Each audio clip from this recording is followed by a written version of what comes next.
There's only one place to go from here, and that's up in a top-tier venue in the Mile High.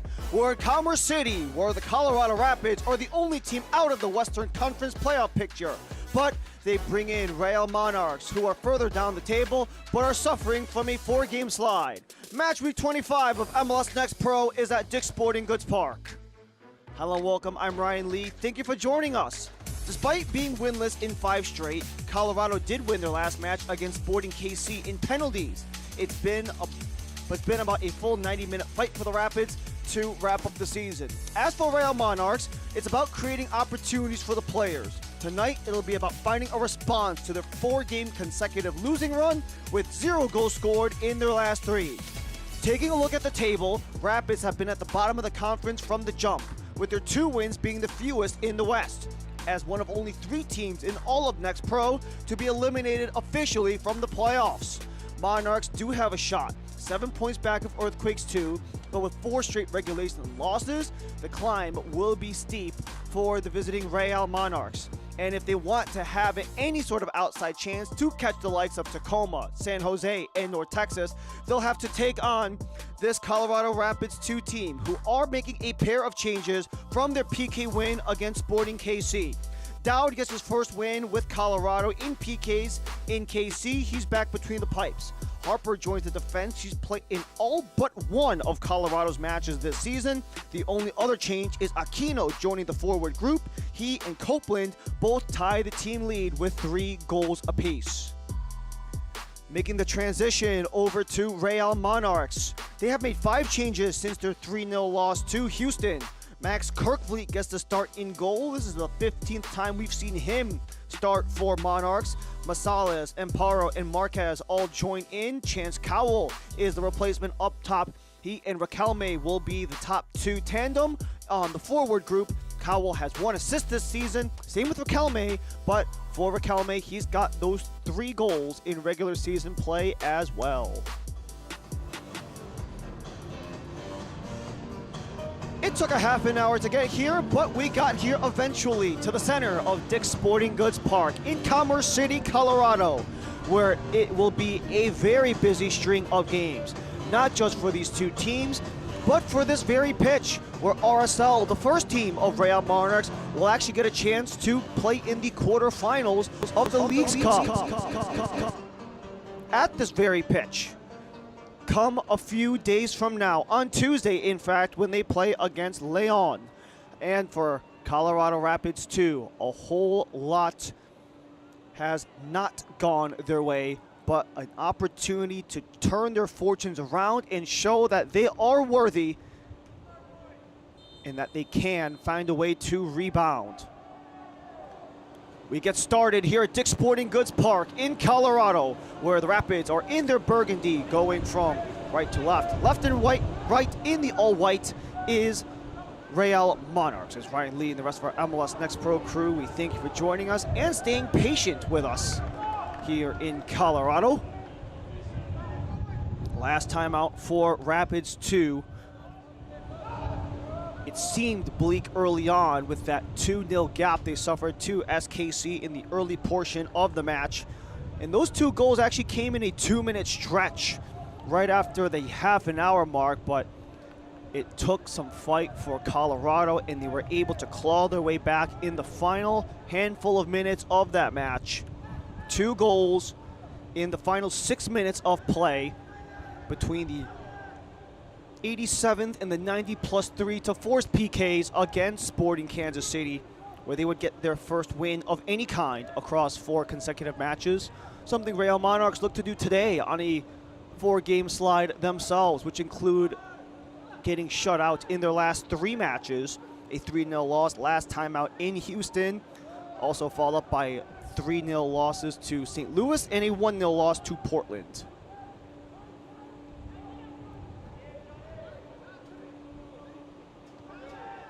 Up to center, only as far as Rinaldi. Doesn't get much further than that. Copeland had the reach in, couldn't take possession back. It returns for Monarchs.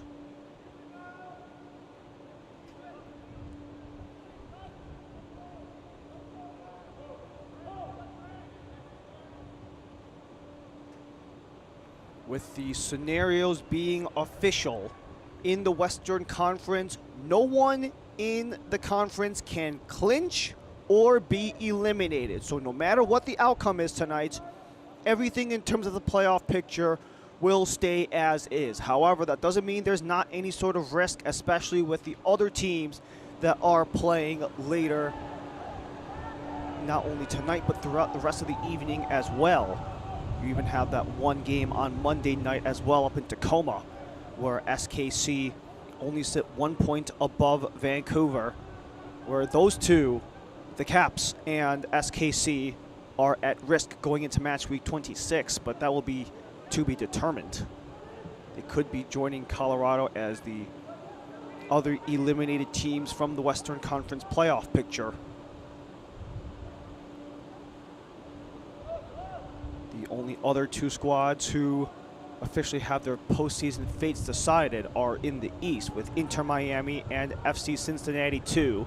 Dowd had to be careful. All sorts of high pressure from the likes of Riquelme and Cowell. Tumultuous early career for Brian Dowd, but he finally gets his first win as a member of the Rapids in that 2-2 PK win against SKC last time out. His side will continue to push upward as DeGiro took the foul by center.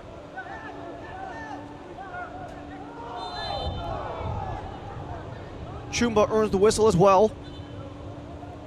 It's back-to-back fouls against Lionel DeGiro, the 22-year-old from the Ivory Coast, who's been with Real Monarchs since 2023.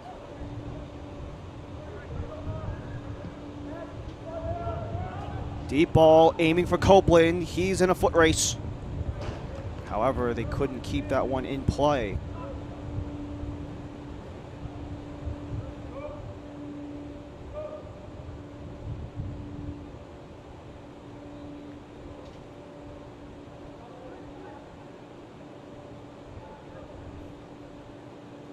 When talking to Coach Eric Boucher of Colorado Rapids about that last match versus Sporting KC, the biggest thing he took away is, especially because of how things have gone this year, going down 2-0, a little over half an hour in the match, they could have easily just keeled over and let the result be exactly as it was, considering they are a last place team down 2-0. It could have been about what you had expected, but he was really pleased with the way that the team was able to turn things around, and that is something that he can really be proud of what this team can accomplish going down the line.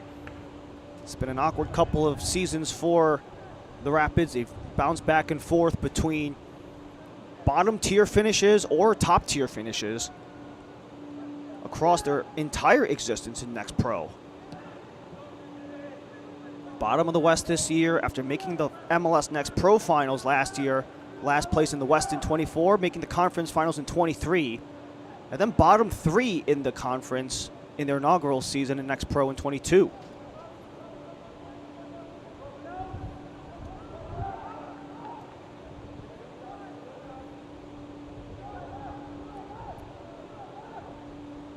Rapids still hold on. Still looking for that first shot of the match. Played in front. That got deflected away. Still alive. Monarchs send it down only as far as Charlie Harper. Bounced in the box. Couldn't be settled down as Watuda had contact, but nothing more will come.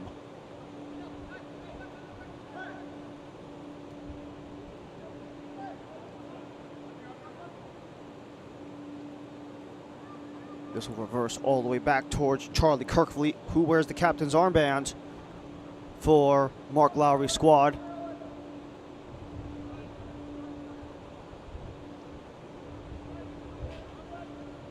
"14 starts across 15 matches played for the 20-year-old keeper.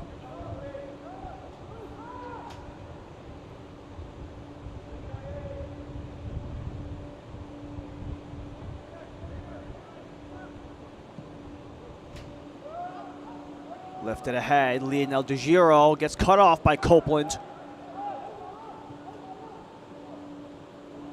Back towards Dowd. Cowell was chasing. Still looking for that first goal of the 2026 campaign is Chance Cowell, the USA Youth International.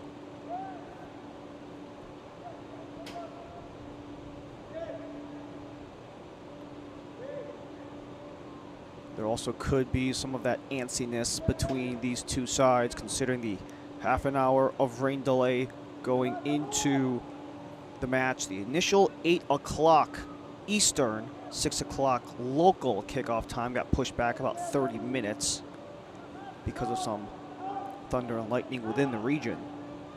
Still maintains as an 82-degree day.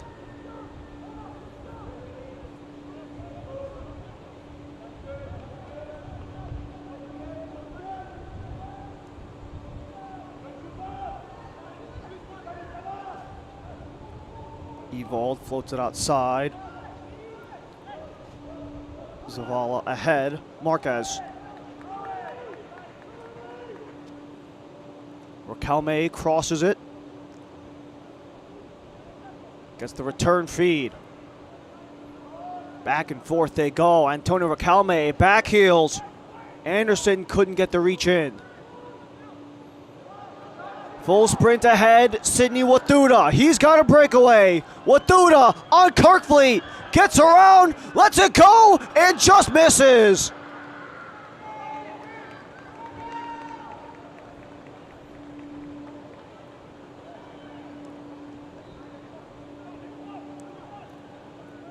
This more or less is the epitome of why Colorado Rapids have had their struggles. They're just not maximizing on their chances.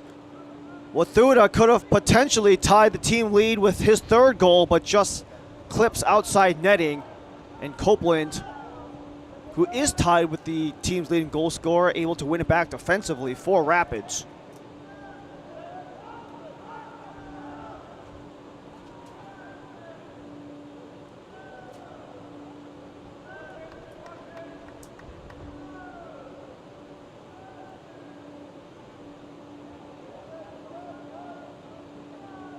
Both of Colorado's wins actually have come on home soil, but those two games, they came in a 3-game stretch, and they both played at the other traditional home venue for the Rapids at the University of Denver. Wathuda chased it down again, fights off Masalas.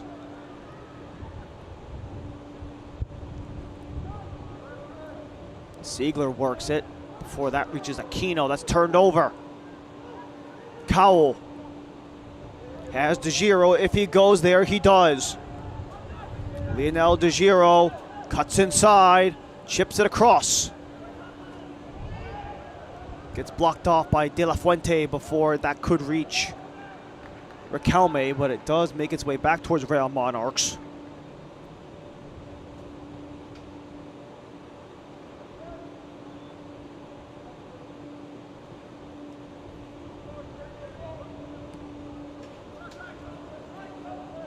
Monarchs looking for that first regulation win since July 11th, where they beat the Vancouver Whitecaps 2-1 in a final. But like we mentioned, that was back at University of Denver.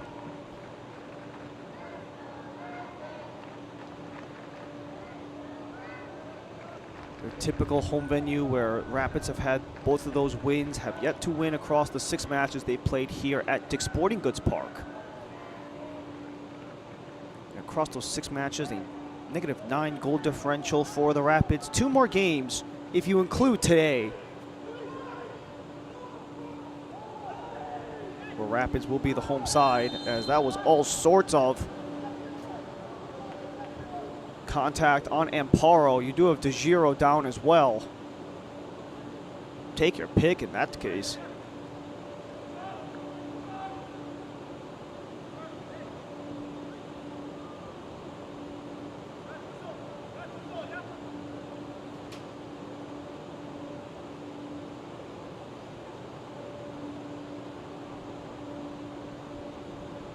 Had contact on both DeGiro and Amparo. They will set the ball down where DeGiro initially went down.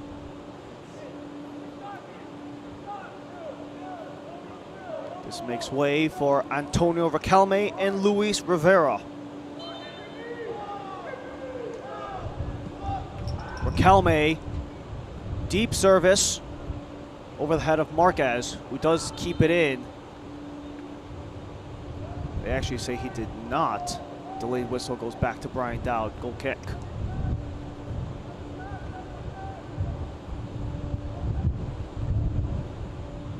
There are a lot of absences of some of the usual suspects for both these lineups.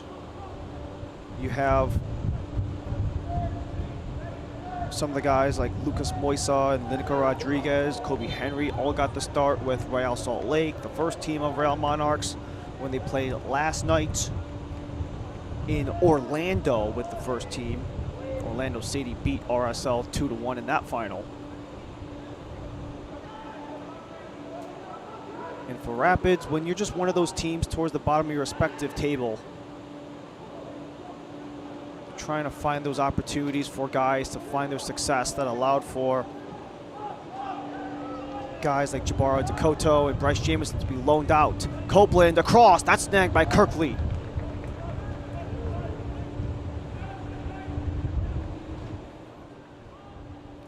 First save made by either side. That was the attempted cross. You had a guy like Wathuda charging into the middle of the box. But Max Kirkfleet using all of that 6'5", 210 frame to keep things clean for now, but he'll have to look out. Aquino on the front foot for Rapids. Chumba reaches in. They kept hacking away at it before it returns back for Rinaldi. Chumba outside for Copeland. Ahead again, Chumba up top. Quick touch, let it go, and Aquino, he misses right.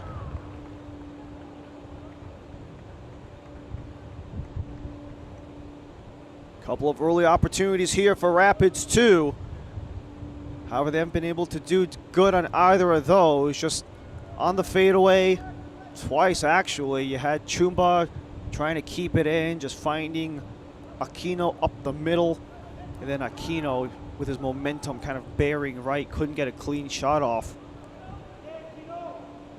Chris Aquino, 3 goals, 4 goal contributions, both lead Rapids 2.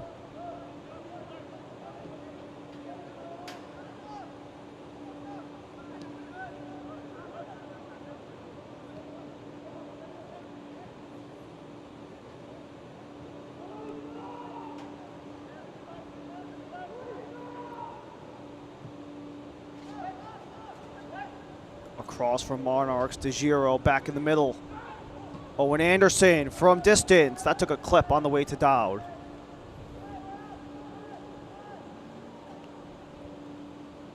This part of the match is brought to you by UC Health. With personalized care in locations across Colorado, UC Health is here for you, where your story takes you. UC Health. Live extraordinary. What a tackle by Marquez to win it back for Real Monarchs, but collective defensive work from Real Monarchs has paid off dividends early on, and that's something that Mark Lowry talked about when we spoke to him earlier in the week. How even though their season is still about a month out from concluding, they're already trying to think about providing those opportunities for the players, not just in terms of what they can do for the here and now and for the next week, but maybe even the long term as well, in terms of who's worthy of maintaining spots, even trying to find new roles for guys to see if they can increase that ceiling. De Giro on the outside, kept in play. Poked out by Copeland, first corner of the match.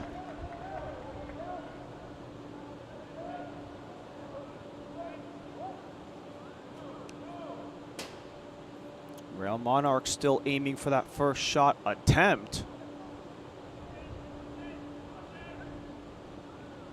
And also look to erase a 3-game goalless run, where at this point they're over 300 total minutes without a goal.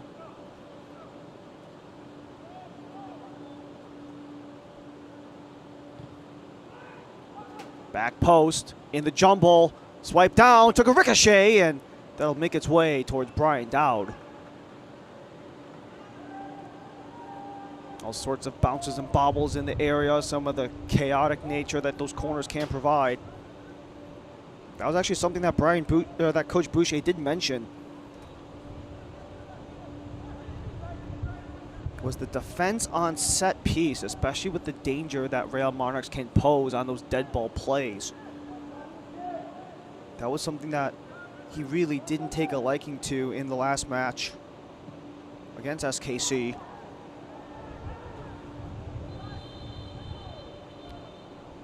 An early yellow card comes out just past the quarter hour.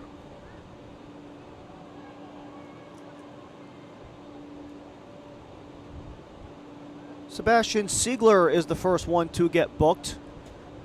All the hand fighting and grappling that he had will warrant the first yellow card from our lead official, Jose Landa. A yellow card was our crew are in yellow today. Number 87, Sebastian Siegler in the 18th minute. Stutter and goal for Anderson, couldn't reach Cowell. Siegler was able to do some good after letting up that first yellow card. The rest of the officials, by the way, Devin Diekman, Andrew Hanks, and Mindy Lamboni. You'll see them parading around the pitch in the yellow.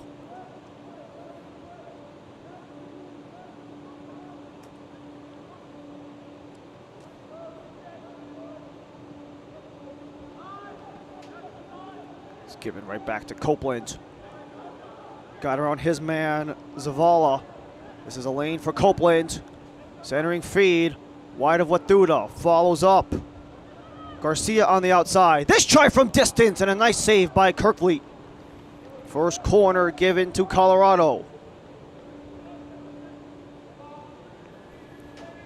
You just have the cycle for the Rapids, and there's a nice left-footed strike from the outside of the box. And Rapids come back. They play short. Aquino chips it. Watuda lofts it. Copeland in the mix. No one could get there. De Giro was hustling towards the ball. That forces Anderson to pivot.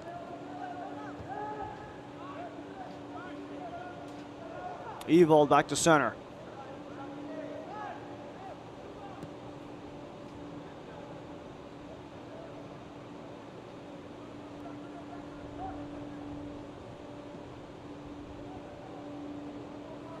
Watuda plays it down the line. De La Fuente in the middle. Interrupted. Amparo at least able to keep it away from Colorado for the time being.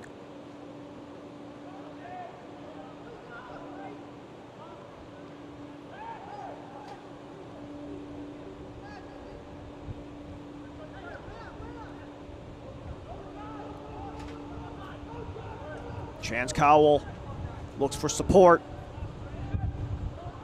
That's a nice little reach in by Harper to dislodge.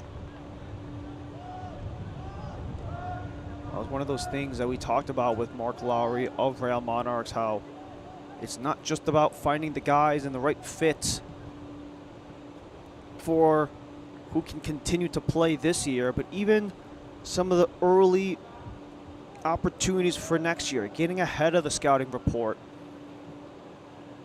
Who is worthy of staying on, or maybe even for the sake of the first team and doing right by the player, what can they do to be of service for RSL side? Especially with how much movement there was within this transfer period in MLS. Similar types of movement could be there for next pro.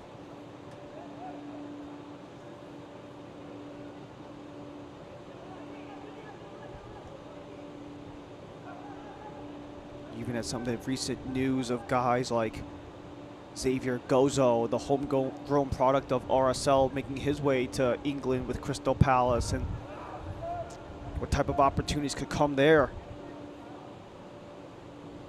who could be the next one within the wings for Real Monarchs to make that next step. And are there even chances to bring guys in other spots along the lineup, other roles, other positions perhaps? That was another point of contention that Mark Lowry made. What can the team do, not just to get better for the here and now, but for the down the line? And in doing so, being of the best interest of the individual as well.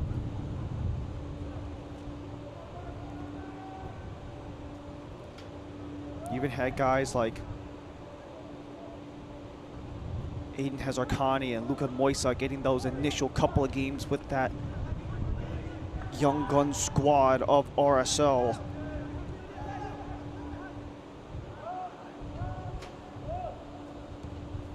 Could that be a possibility for Rapids as well, where the respective MLS clubs are right above the playoff line? Colorado's A squad are in the top 8 of Major League Soccer in the Western Conference. Same goes for RSL.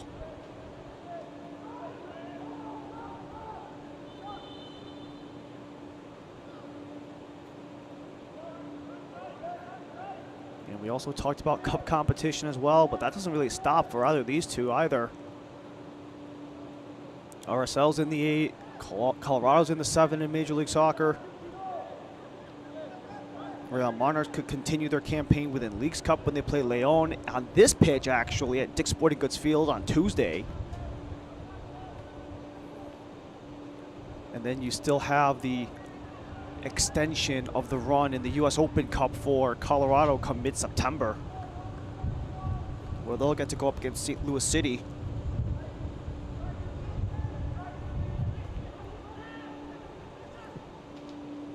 Copeland down the length. Chumba's there first. Chumba, who actually made his debut with the first team in the Open Cup. Up top, Garcia scrambles back. Got denied by the wall of white, so he retreats towards Grant Gilmore.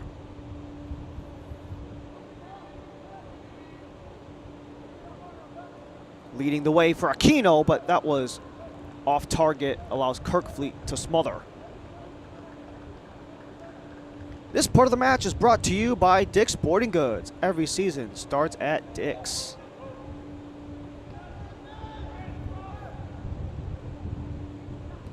Dick's Sporting Goods Park in Commerce City, Colorado. Rapids 2, Real Monarchs.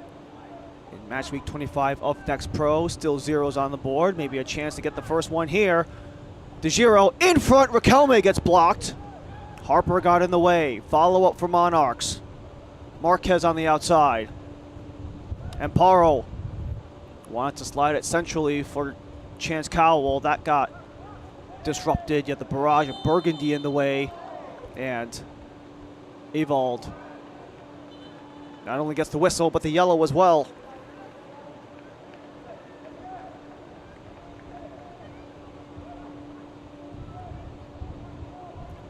Had a little bit of the jersey tugging in both directions. But there wasn't the yellow card initially.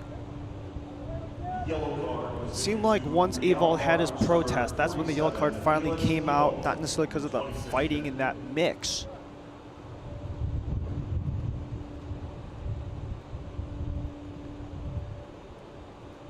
But either way, that adds a little something to the timeline.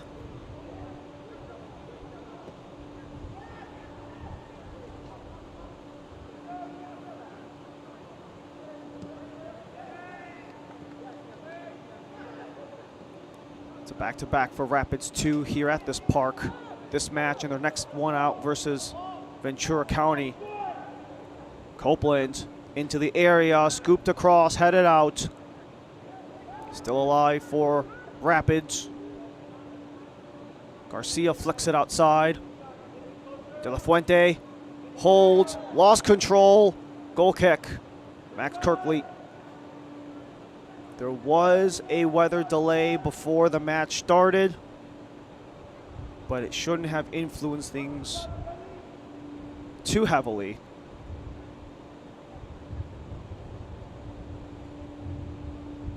Still an 81-degree day at the end of it. No pauses to expect, at least in the first half. There is one more home game after the next timeout versus VCFC on this pitch for Rapids 2. However, that decision day match against North Texas will be played at their other home venue at the University of Denver.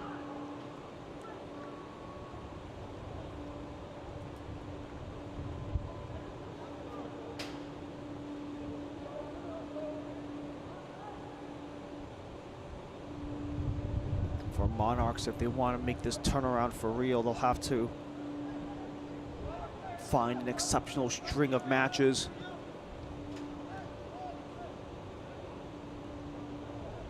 They're already 7 points back of San Jose Earthquakes 2, who are in the 8, entering the night tied with Tacoma and North Texas from 7 to 9, which actually puts North Texas as the first team out of the playoff picture. Something Real Monarchs actually have had recent experience with in 2024. They lost the final playoff spot to Houston Dynamo Dos. Dynamo were in, Monarchs were out as the 9. Via tiebreakers, actually.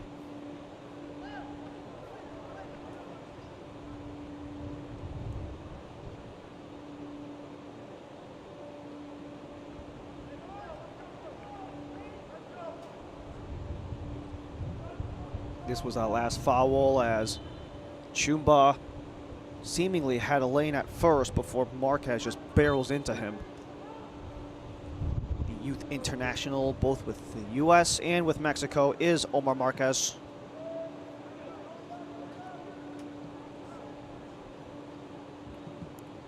Siegler lifts it ahead. De La Fuente with a lane. Centers, Chumba leaves it. Aquino tees it up but gets blocked. Cowell boxes his man out and recovers back for Monarchs.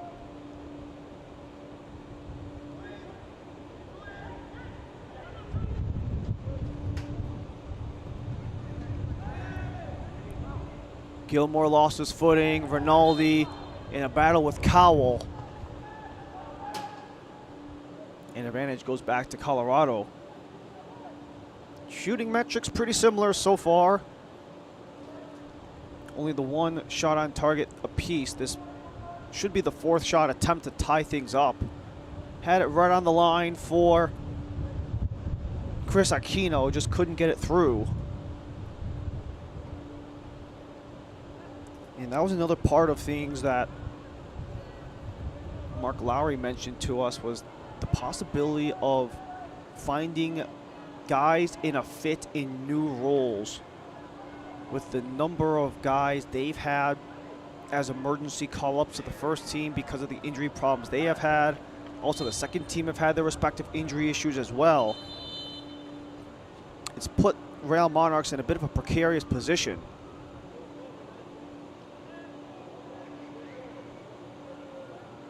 Because RSL's had their respective injuries, that's forced some of the Real Monarchs guys to go up to the first team, and in doing so, shifting things around in that respect.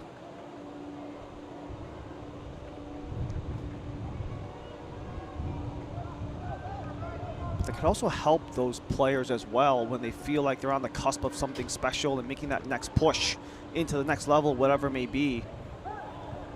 Whether it's being a bench guy, getting some starting time, or a starter with the second team, even getting opportunities to sit on the first team's bench. And if you are Colorado Rapids 2, this is probably one of the last guys you want to see down on one knee. It was Josh Copeland just getting elevated. Just couldn't quite clear the height of Christopher Zavala, but he did land on his back pretty aggressively.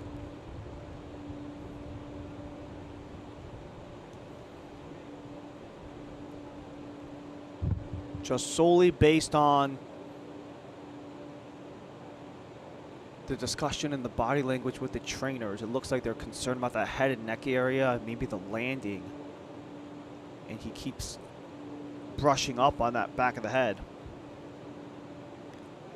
The number 26 overall draft pick in 2025 from Detroit Mercy, where he was a third-team Horizon League player in 2024. Has had a really solid 2-year career so far with Rapids 2. Still maintaining a team lead, 3 goals and 4 goal contributions for the 21-year-old Josh Copeland. Well, non-official hydro break. That's not something that's too unfamiliar, using the injury stoppage as an impromptu hydro break, if you would. It's still 81 Fahrenheit, to be fair.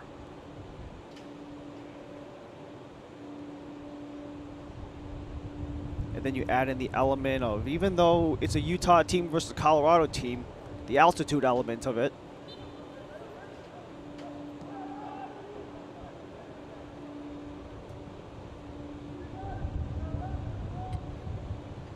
It's only the second meeting of the season for these two rivalries of the Rockies. The other one was on May 20th. That was back at Zions Bank Stadium. Real Monarchs really showcasing their home field advantage on that day, winning 2-0 in that final. Bouncing back and forth, Aquino with a 2-on-1 with Watuda. Aquino lets it go. That got denied in front. Ruben Masala is standing strong, but that stays with Colorado.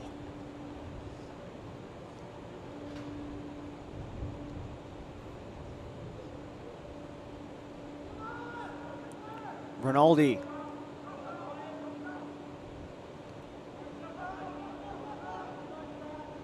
Cycles it back for Colorado.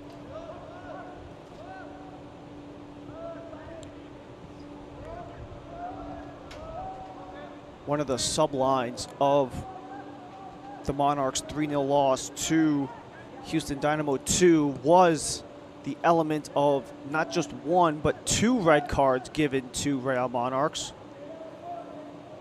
They lost one of their promising rookies in Dylan Kropp in the opening 5 minutes from a red card. And then you also had Nicolas Silva taking one later on in the second half as well, even going down 11v9 for about a quarter hour. Ziegler leaves it. De La Fuente expands for Watuda.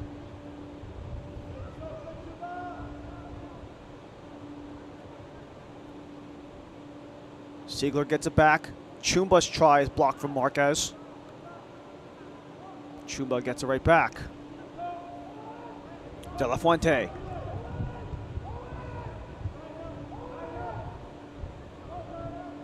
Garcia for Chumba. Colorado doesn't like what they see. They'll reset backward.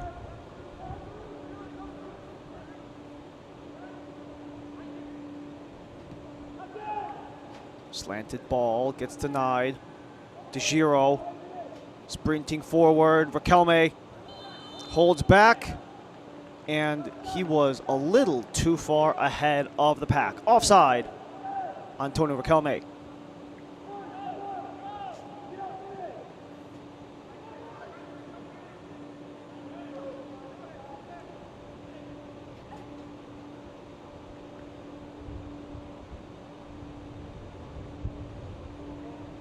This portion of the match is brought to you by Kiewit, official construction and engineering partner of the Colorado Rapids. Missed block, turned around. Aquino, he gets blocked.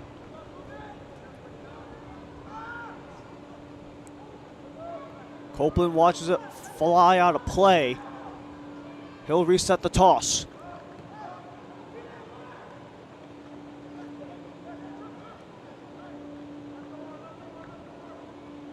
See, every time anyone in burgundy and blue touch the ball, you have a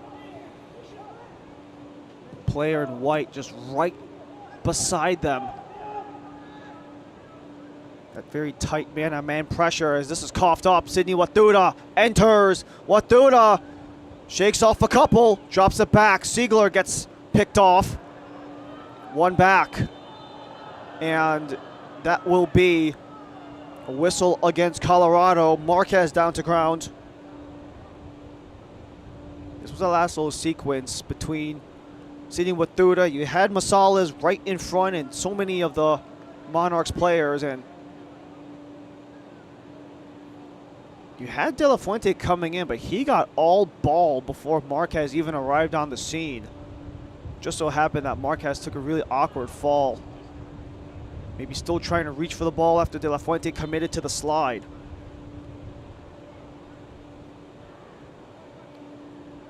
Nonetheless, it goes back to Real Monarchs still looking for that first goal of the game, under 10 minutes remaining. 10 shot attempts have been had at this point of the match. 6-4 for Colorado, but one shot on target apiece.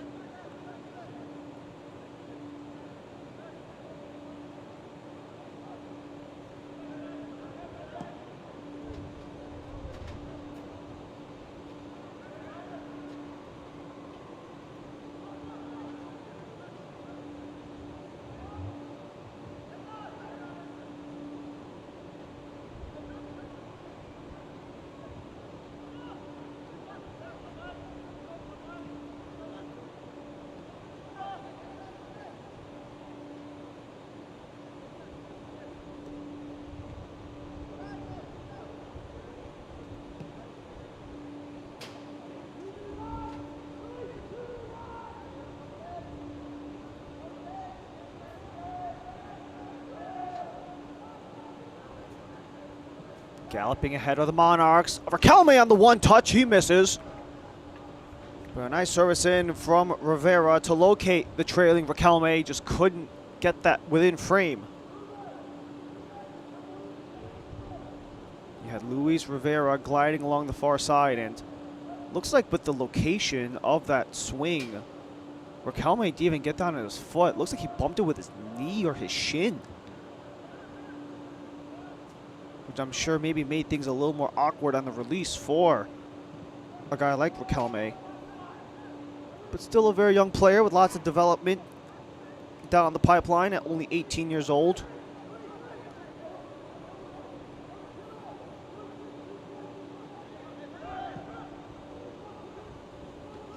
De Giro back to the middle. Got it back from Zavala. Allows Amparo to slam it across. Rivera. Amparo deflects. Only Rapids in the way.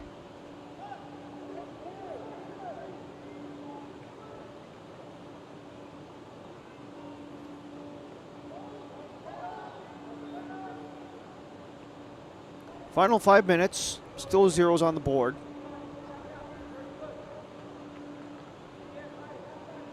One save on one shot on target for both Brian Dowd and Max Kirkfleet. The #1 drafted goalkeeper in the 2024 draft is Brian Dowd. The #2 drafted keeper in the 2025 draft is Max Kirkfleet.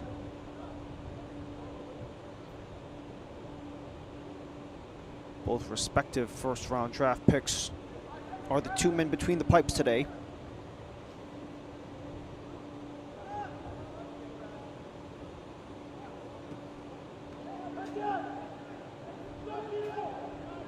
Evald sets up Massalas.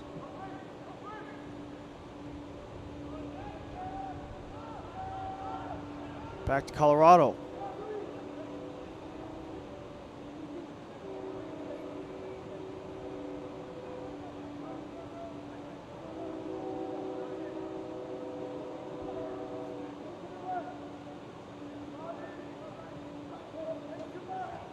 Colorado Rapids 2, the first team in the Western Conference eliminated from the playoff picture.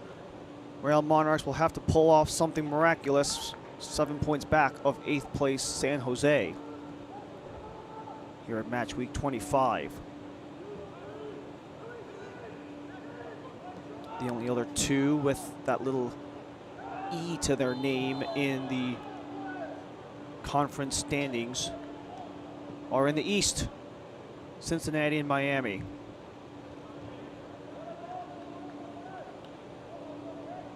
This was that last little tangle up, and you just had a slightly late arrival from Charlie Harper as he got the clip of the leg.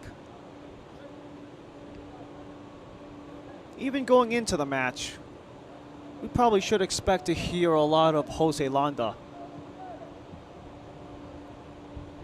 Rapids top 3 in terms of most fouls committed. Real Monarchs, they're 5th in that category as well. They're also both within the top 10 in terms of yellow cards acquired. As this is a bit of a flub. All alone, Watuda, he chips it, and off the line. Rebound, Aquino, he gets it on the second try. Chris Aquino, if you don't get it once, you try again. On the rebound, gets it on the right side, and Rapids 2 take the lead. This is the second breakaway for Watuda. Great backtrack by Ewald. However, when you have Aquino all by himself, one of the team leaders offensively, he is now the leading goal scorer for Colorado. And you have no keeper in the vicinity. He's going to make no mistake about it. Team lead now, 4 goals for Chris Aquino for the 20-year-old.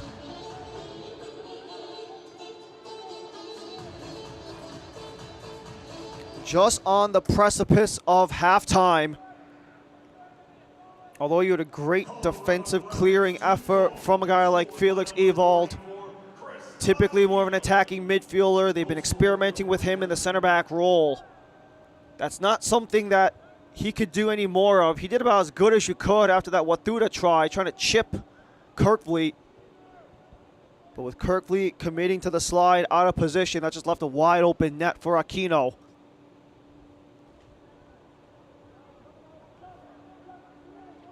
It's number 44 in the 44.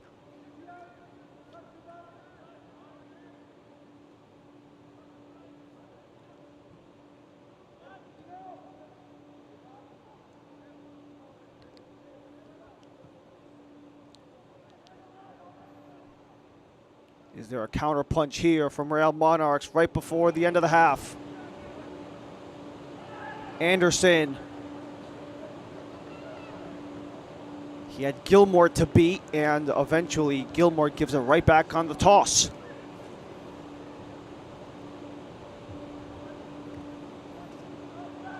Three extra minutes in the opening half of play. Cowell couldn't get the reception. Comes right back for Monarchs. Anderson. Back for Kelme. Waiting his options, well short. That allows Copeland to deflect it towards Watuda. Watuda started the attack for the first goal. He tries to lead the way for Garcia before he takes on Felix Ewald. And officially, it's Aquino unassisted.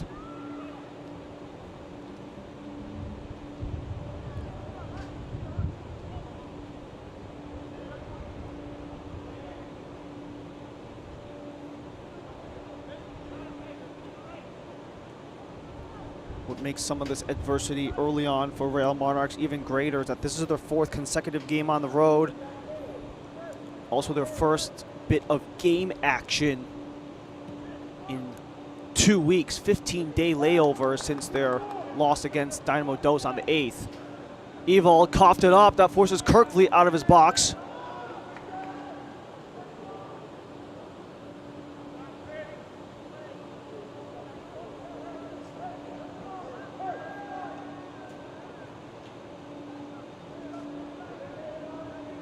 Halfway through the 3 minutes, Colorado might be content with holding things off.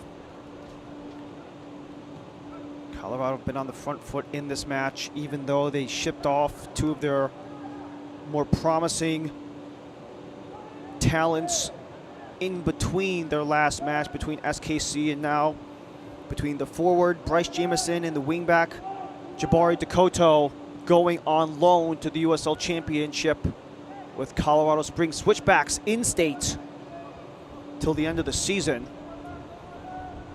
Kind of liken that to like your NHL or NBA trade deadline, where you try to give your best players opportunities elsewhere, at least until the end of the season, to maybe get them a contending spot with another team. Copeland settles it down. You had Zavala in there as well, but it's back towards Real Monarchs. It's also part of this transfer window that makes things really interesting in the grand scheme of things.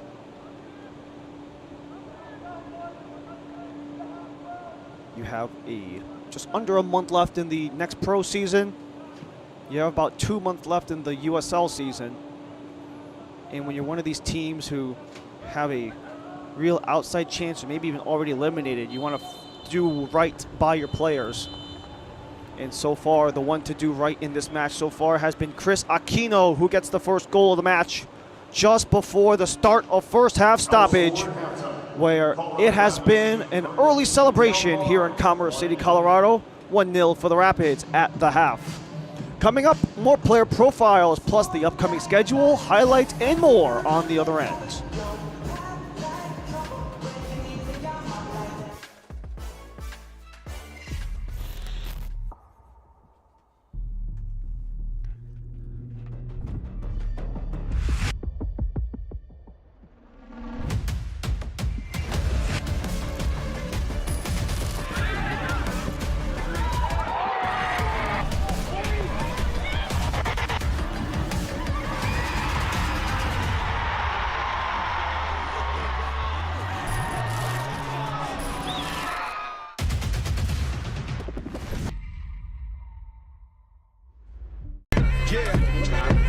Boys hear sentiment, flow tastes sweet like cinnamon. Open up doors, I'm a gentleman. View top floor, I'm still sticking ahead of them. Running on fumes and adrenaline. Do what I do best, can't rush in like a roulette.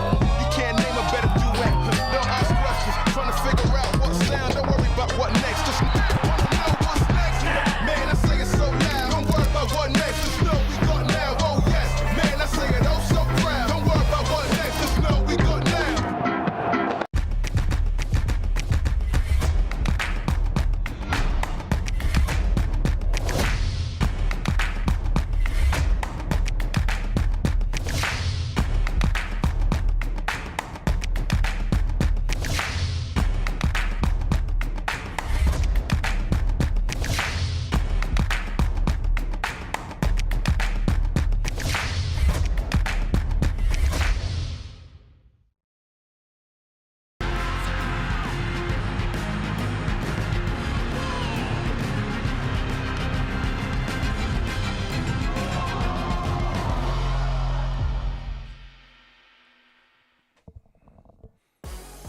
Back in the Mile High, 1-0 for the Rapids over the Monarchs.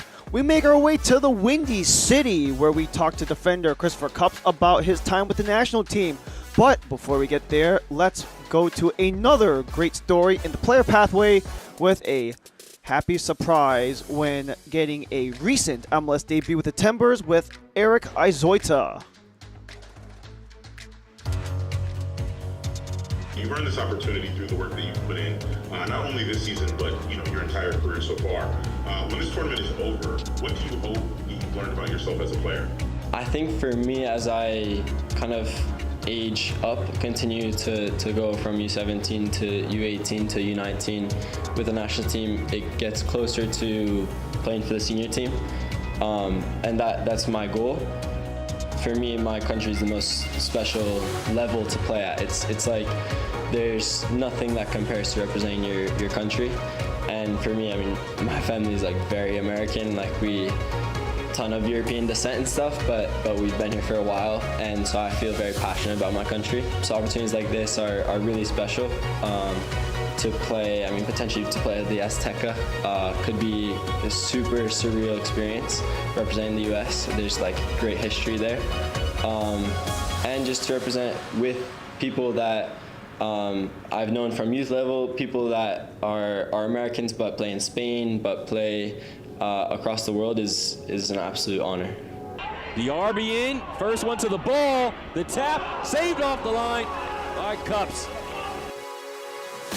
But I think after this tournament, it's like I use it as a measuring stick. I have to see where I stack up, what are the things in my game that are still obvious areas of improvement, and how can I close that gap in the next 6 months before the next competition. I think that's what I've tried to do with the national team. Is there like these benchmarks where I get to test myself. And this is another one where I get to test myself in a really cool environment with things on the line. It's a unique opportunity, and I'll get a new benchmark, and then I go and beat it in the next 6 months, and that'll be the goal.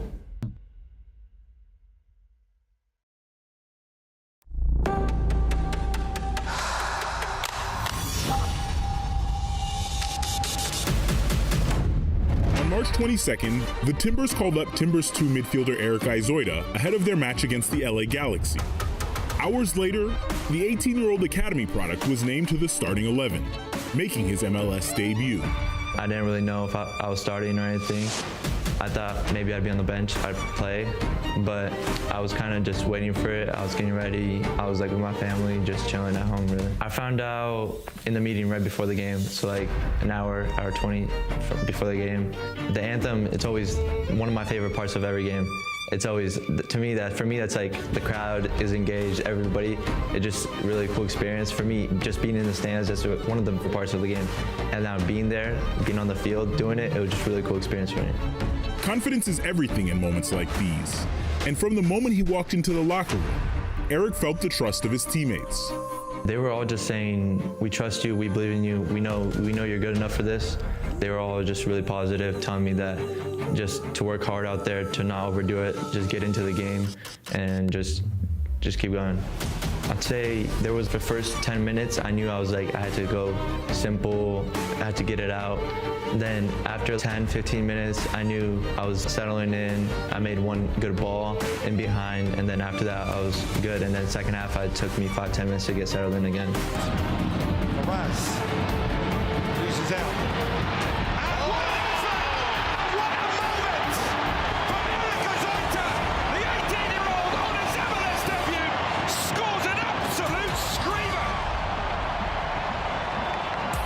In my mind, after I scored, I thought I only took 1 touch or 2 touch. I thought I just ripped it right away. It felt really good coming off the foot. In warm-ups, I had 2 really good shots as well. They both came off the post, so I was hoping it wouldn't come off the post, but it was just a really good shot. I scored, and I knew we had a little chance to get back in it, and it was just a really good moment for me. These moments come once in a lifetime, and for Eric, having his family there to see it live was priceless.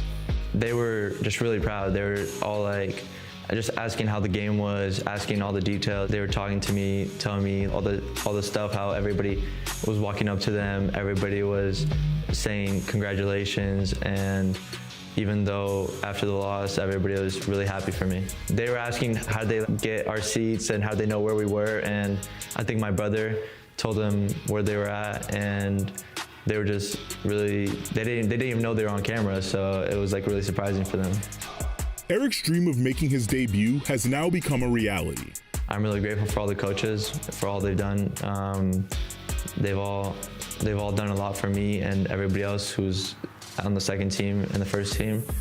And it's really cool seeing the talents coming out of the academy right now too. Now, he's focused on everything that comes after it. For me, it's to obviously break into the first team fully, hopefully get regular minutes. Those are my goals. That's one of my goals. Also getting called into the national team, keep getting called in, and then just up from there.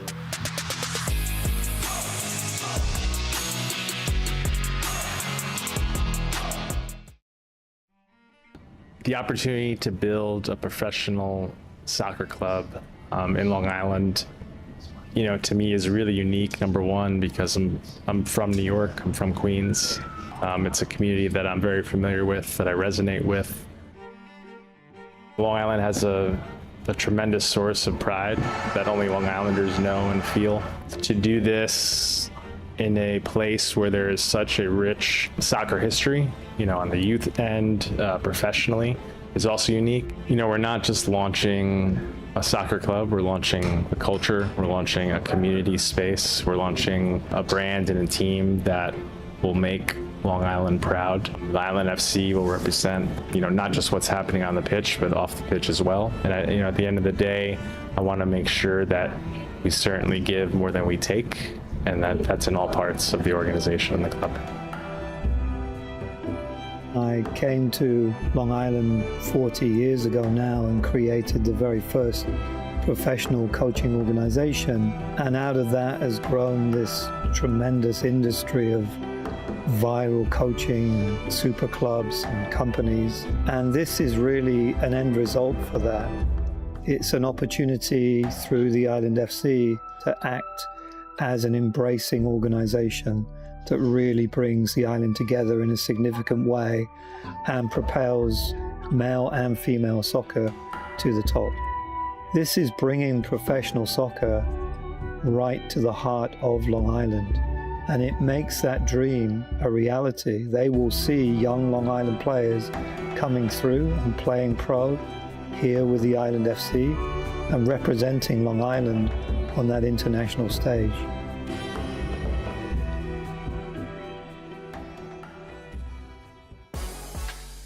Back in Mile High, Colorado Rapids 1, Real Monarchs 0 through the first set of 45. This is the second to last game being played in the match week 25 Sunday slate. There is also that 10 o'clock game as well. But before we look ahead, we look back at what was in the match week. A lot of interesting battles, especially within the midweek. LAFC 2 still in pursuit of potentially not just making the playoffs, but maybe even getting in the top 4. They are tied in the 4-5 with BCFC as things stand. Austin, they tied. They got a point, keeping Portland Timbers at bay, and at least in terms of the Western Conference standings. Not just looking back, but also looking ahead. You can expect us and our crew in Tacoma when Tacoma Defiance look to stay afloat above the playoff line. They are tied with Earthquakes 2 in the 7-8. And even though Texas in the 9 going into the day trying to potentially put what could be the final dagger in Sporting KC, Vancouver Whitecaps will look to stay alive against LAFC on Wednesday, where LAFC could jump into the top 4 with hosting opportunities against Ventura County, who are the Rapids' next opponent, which will be played here at Dick's Sporting Goods Park as well. Not just looking back, but looking ahead. And let's take a look at the here and now. First half highlights. Just under 10 minutes into the match, Sidney Wathura had a breakaway. He was all alone. Monarchs only chasing. Even successfully got around Kirkfleet, but just couldn't finish the job. And for Wathura, that won't be the only chance he'd have. Copeland ahead for the youngster Nathan Chumba. Up top for Chris Aquino. He slides that one wide. This was under a quarter hour into the match, and Colorado had a lot of great opportunities. You're talking about 8 shots attempted, 3 on target in the first half. This was another one. This was the first actual save made by Max Kirkfleet, and then the fumble here by Ruben Masales gave a lane to Wathura. He did good on it initially. A great block off by Evol, but then the follow-up by Aquino was a little too much to handle in the 40+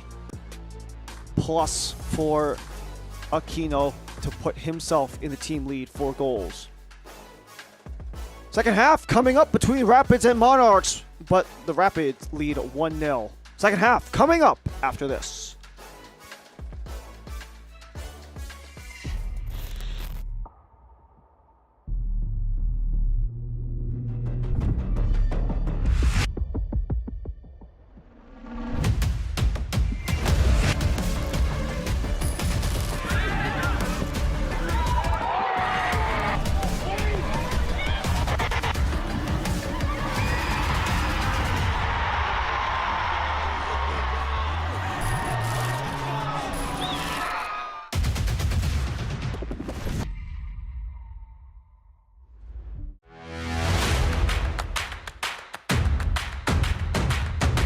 Should be a fun season of MLS Next Pro. Oh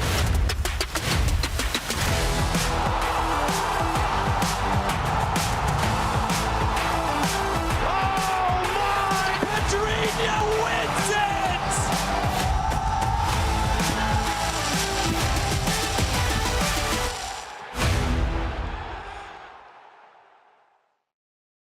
Yeah. Boys hear sentiment. Flow tastes sweet like cinnamon. Open up doors, I'm a gentleman. View top floor, I'm still sticking ahead of them. Running on fumes and adrenaline. Do what I do best. Can't rush in like a roulette. You can't name a better duet. Don't ask questions. Trying to figure out what sound. Don't worry about what next. Just wanna know what's next. Man, I say it so loud. Don't worry about what next. Just know we got now. Oh yes. Man, I say it oh so proud. Don't worry about what next. Just know we got now. The unique energy of a Sunday night. Ideal for calm music, whispers, stargazing, reflection, and a relaxed environment. Sunday nights were made for this.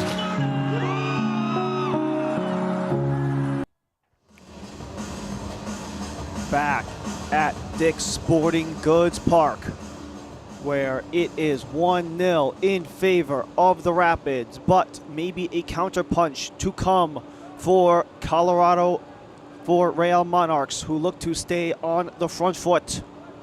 We will have the MLS Next Pro debut of Zach Lefirth, the former Liberty Flame, and the introduction as well of Lincoln Ream. Two changes made by Mark Lowry at halftime is how we start the second half here at Dick's Sporting Goods Park. Number 57, Christopher Rios Zavala, and number 44, Chance Cowell.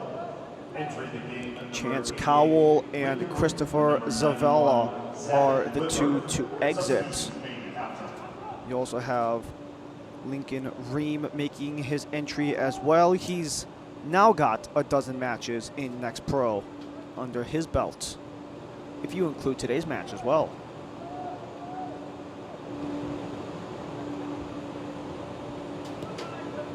Second half underway here in Colorado. Ryan Lee and the rest of our MLS Next Pro crew, we thank you for joining us here in the Mile High.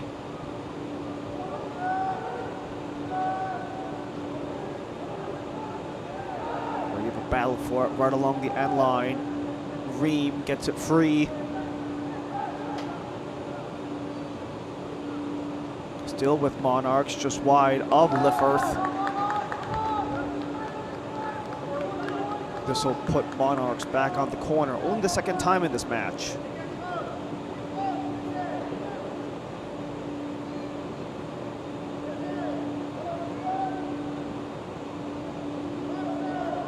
Lefirth, by the way, the change for Real Monarchs. He was announced as an acquisition on the roster today, the 23-year-old from Liberty.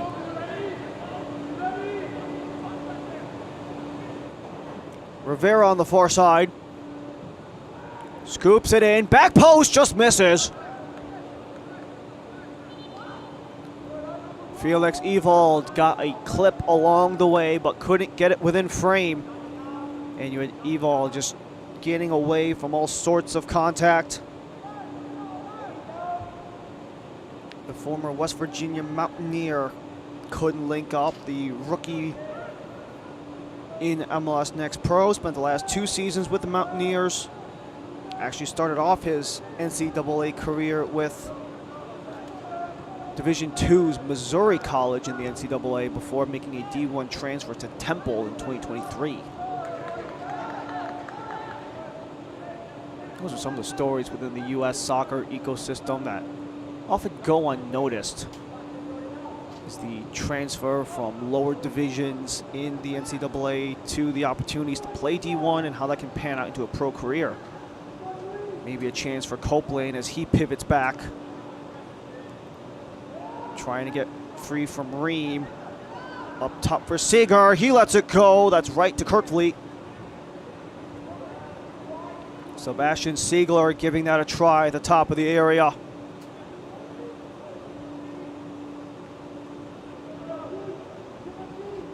Only one change in the Western Conference has been made in terms of the table. Officially, Houston Dynamo in their draw have clinched.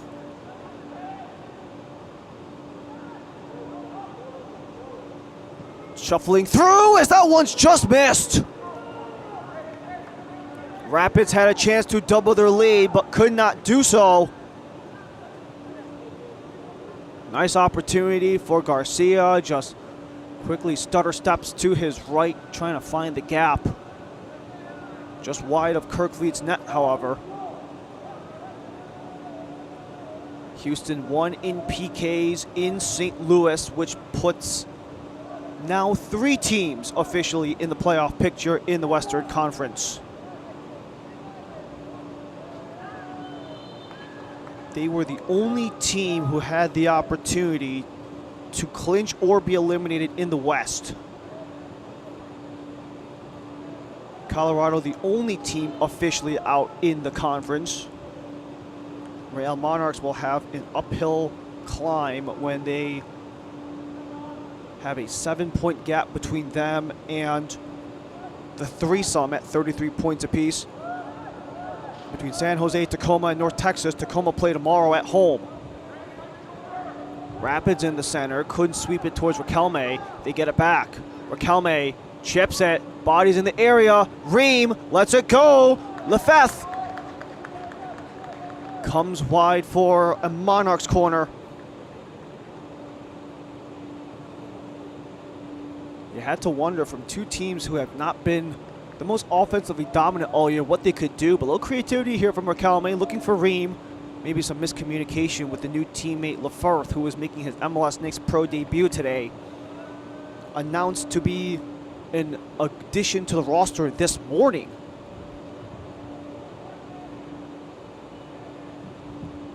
Swung in, unable to locate Marquez. Just comes back the other end.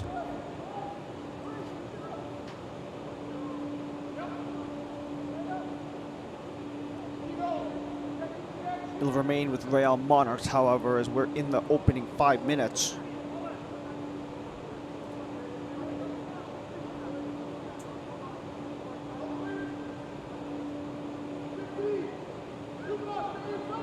We did have that half-an-hour rain delay to start the match, so there could be some residual precipitation in the mix.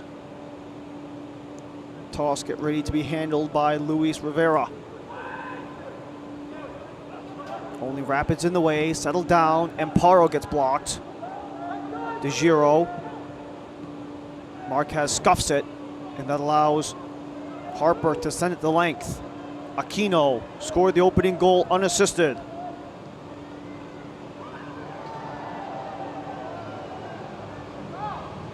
Leading the way, Copeland, one-on-one, gets around and scores! Copeland doubles down for the Rapids, and it's 2-0 Colorado. The two-headed monster for Colorado Rapids in full pursuit. They tied the lead in goals on the team going into the match. Aquino got one before the halftime break. Copeland gets one after it, and there is some discussion along the near sideline between the officiating crew. Could it be for a foul? Could it be for offsides?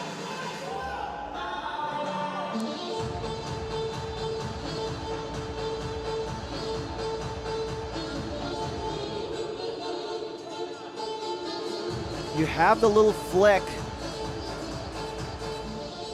Oh. Could it be a potential for offside, as you had the glance there by Garcia, and Copeland is ahead of Rivera. They're still discussing along the sideline. That's where all eyes are right now with our officiating crew and our assistant referees. Devin Diekman and Andrew Hanks, the assistant refs. The lead ref is Jose Landa.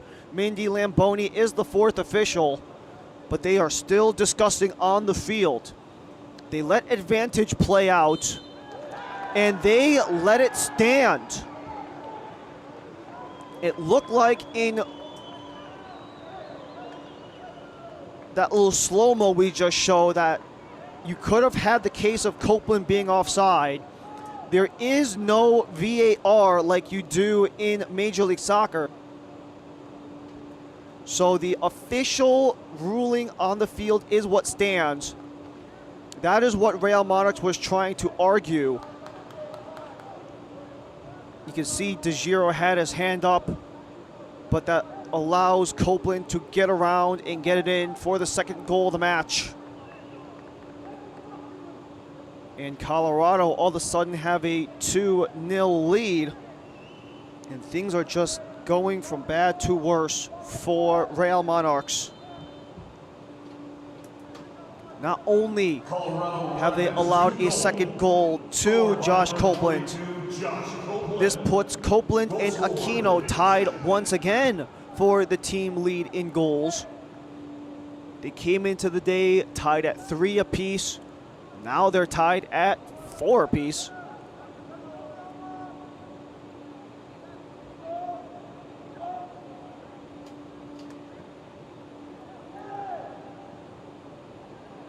And if you're Real Monarchs, that is now 9 consecutive unanswered goals allowed.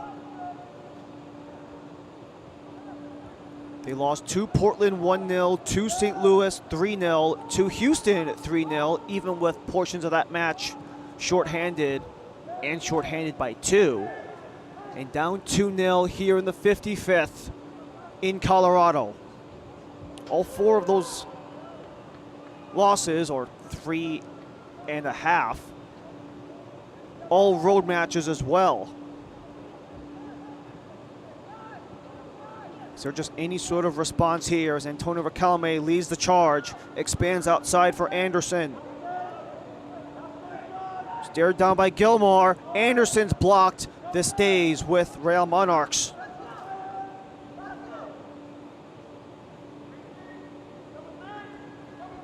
Already coming off of a game against Dynamo Dos that Mark Lowry just simply said was one of those things where nothing goes your way. But even if they do have to take the hit for a game, does it have the overall benefit of the team? Watuda slides it out. Nathan Chumba holds up. Had Evil draped all over him, and nice work there to not commit a penalty in the process.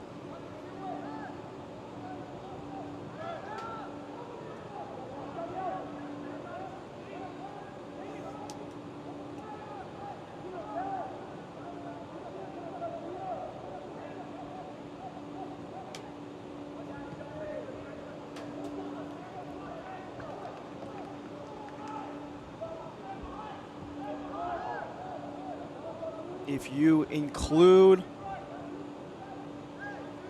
the minute plus in the first half, you're talking about 2 goals in an 8-minute stretch from 44 to the 52nd.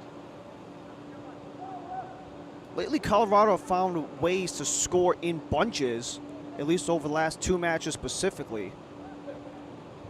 Considering their 2 goals to tie things up against Sporting Kansas City came 6 minutes apart.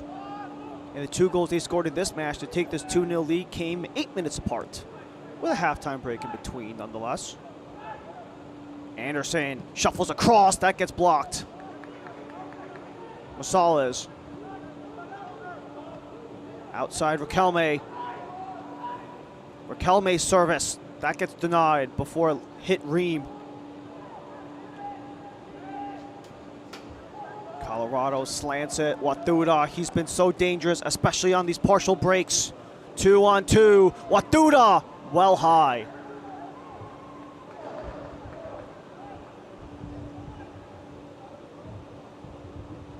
And someone's going to have to go get that. But another great breakaway by Sidney Watuda. He's had at least 2 or 3 of these partial breakaways. However, when you had Ruben Masala shuffling back, that puts Watuda in a bit of a precarious position and just tries to let that go from deep.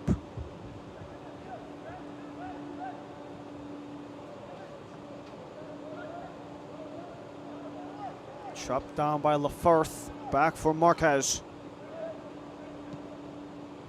Just over a dozen minutes into the second half. 2-0 for Colorado. Aquino in the 44th, Copeland in the 52nd, both unassisted.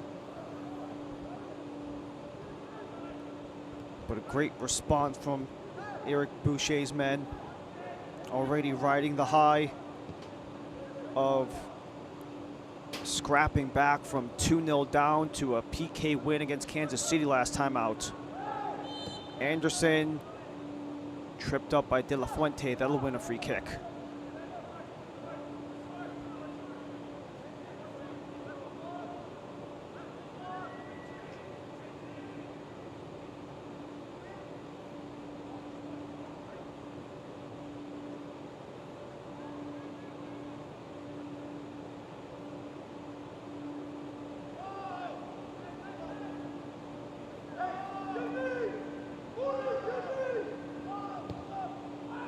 Served in, out of play, corner for Monarchs.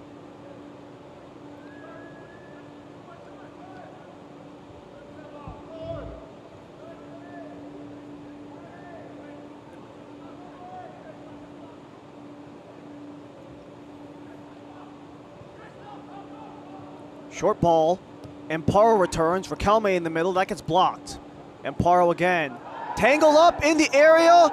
They say no penalty. Play on. Ream out of play. This will be... You still have Amparo down in the penalty area, but before we get there, we'll have Hayden Sargis coming in the match. Rivera will make his exit right at the hour mark.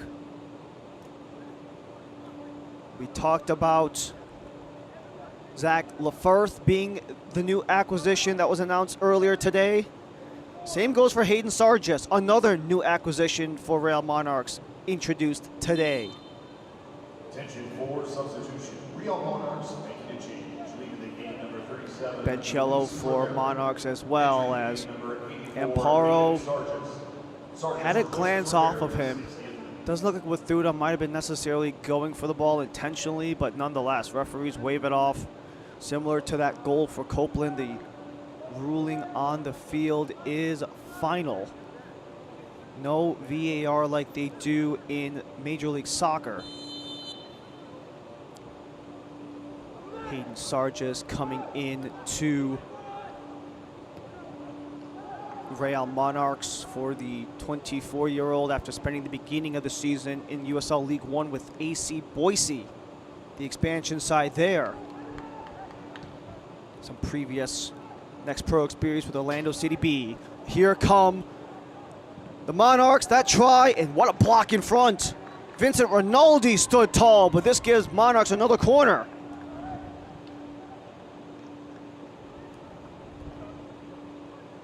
Yellow card was issued to Real Monarchs bench in the 61st.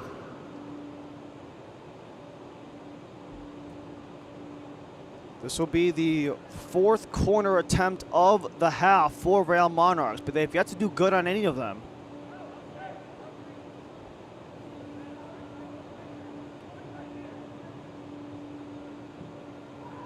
Riquelme in the mix, out from Gilmore. Ream outside for Marquez. All those burgundy jerseys in the way. The cross gets headed up and out of play from Evold.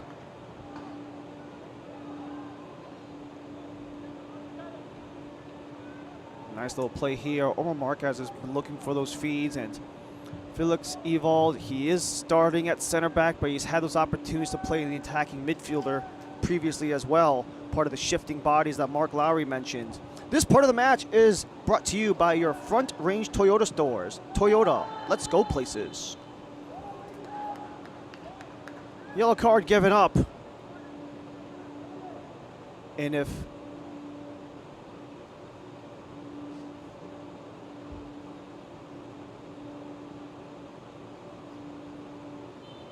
they leave possession with Real Monarchs, if that was, so it was not given to Evold, that was to Vincent Rinaldi, and if that was for Evold, that would have spelled absolute danger for Real Monarchs because he was on a yellow already.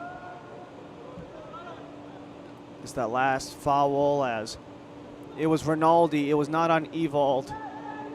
It was for kicking the ball down,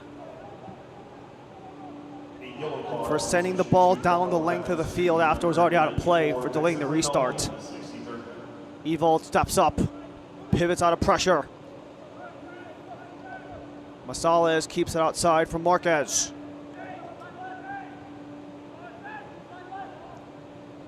Somehow still has it. Tangle up in the feet of De La Fuente. Watuda stumbles out of pressure himself. Ewald steps up. Riquelme loads up. That's another block by Colorado. Coach Boucher wanted to see these guys represent Colorado Rapids well. When you have a handful of blocks at the top of the area, you will most certainly do that.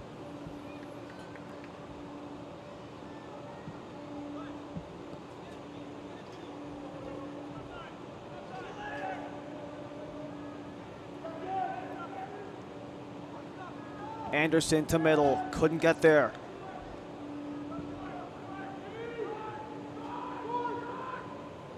They go short. Back up for Sarges.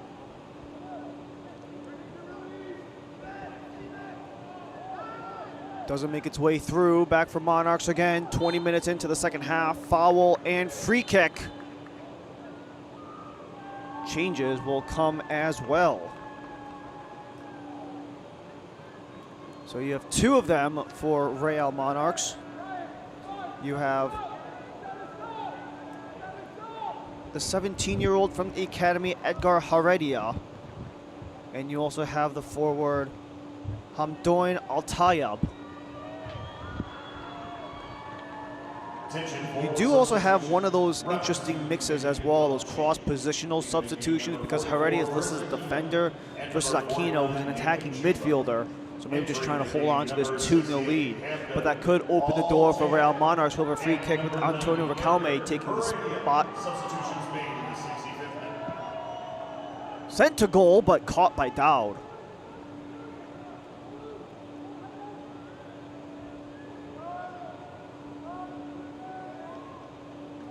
Two changes for Coach Boucher in the 66th, marking his first two changes of the match.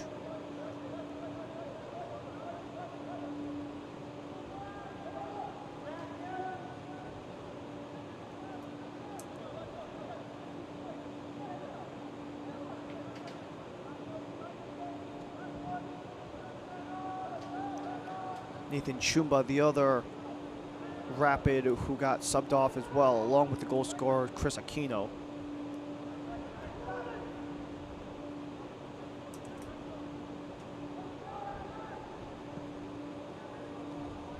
Keep in mind also with these two, we have Rapids 2 and Real Monarchs tonight, but the first teams will battle against each other this coming Saturday.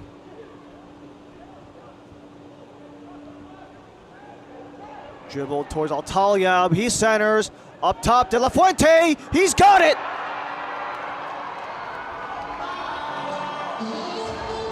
Rapids with 3, De La Fuente joins in!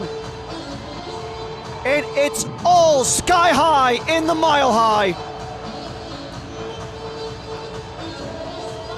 Jonathan De La Fuente with the follow-up, what a way to come off the bench for Altayeb. Finding De La Fuente right around the 12-yard dot. Just slots that in bottom corner, no mistake about it. And a commanding 3-0 lead for Rapids 2.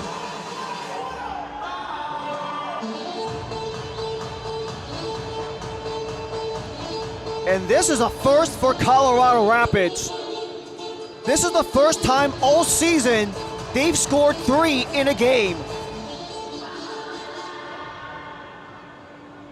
Coming off of a 2-2 draw, they've been on the wrong end of some 3-0 games. This time they are ahead by a 3-0 lead.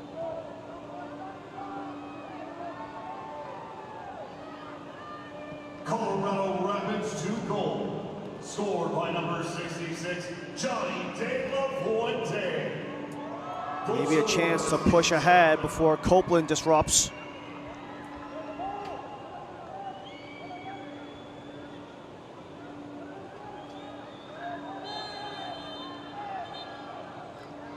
Another yellow card gets pulled out. Amparo joins the book.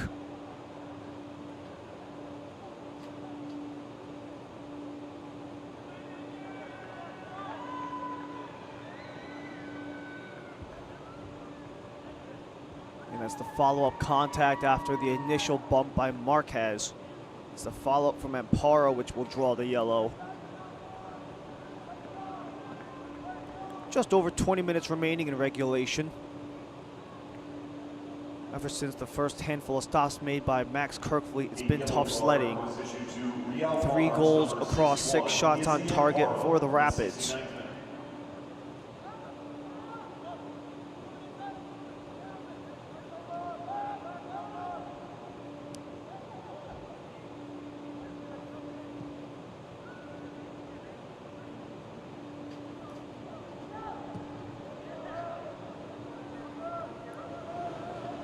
A lot of things that Coach Boucher wanted to see.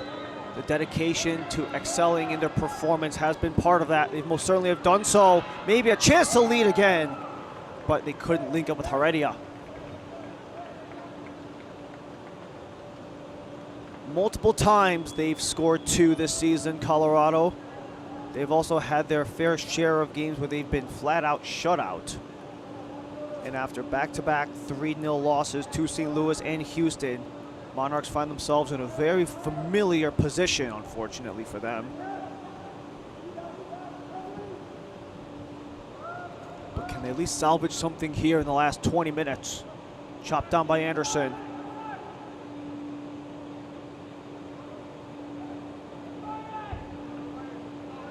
That forces Dowd out of his box. This part of the match is brought to you by American Family Insurance. Life's better when you're protected under your roof.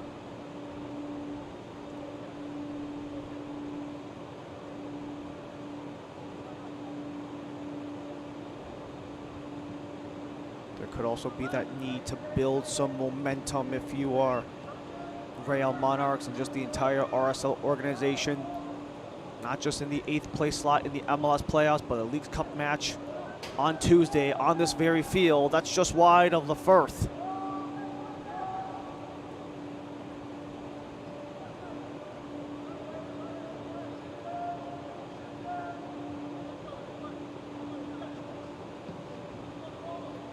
Two more matches left in the match week 25 slate in MLS Next Pro. You have the VCFC versus Portland match that just kicked off. Austin and San Jose, they're at about a similar time period as we are. And then one more game tomorrow between Tacoma and SKC, and this could flip a lot of results in the Western Conference. Not necessarily for the intents and purposes of these two, but to at least keep the Monarchs within it, depending on how things pan out with San Jose and Tacoma tomorrow. They are tied with North Texas with 33 points in that 7 to 9 slot.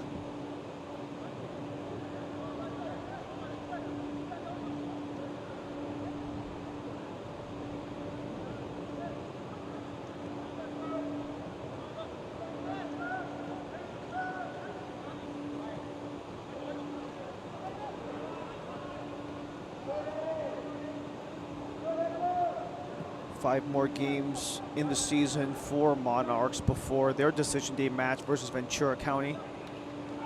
They go back home to play against Tacoma before going back-to-back on the road in North Texas and in San Jose.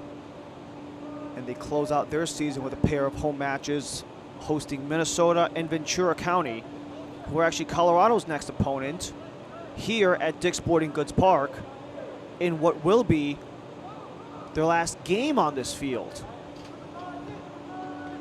The last of 8 games played on this field. Watuda escapes pressure. His try from deep is well high.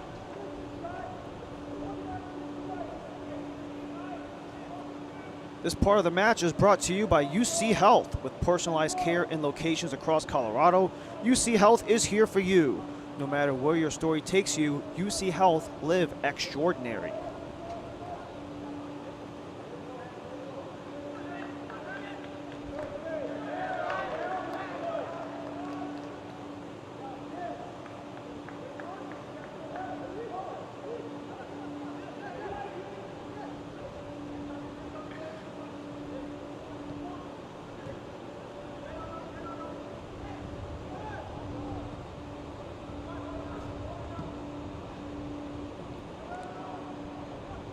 Deep try, DeGiro on the run.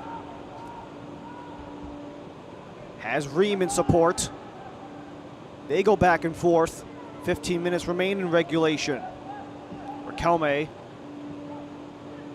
DeGiro, he's tangled up before he eventually gets a window of space, but that's coughed up.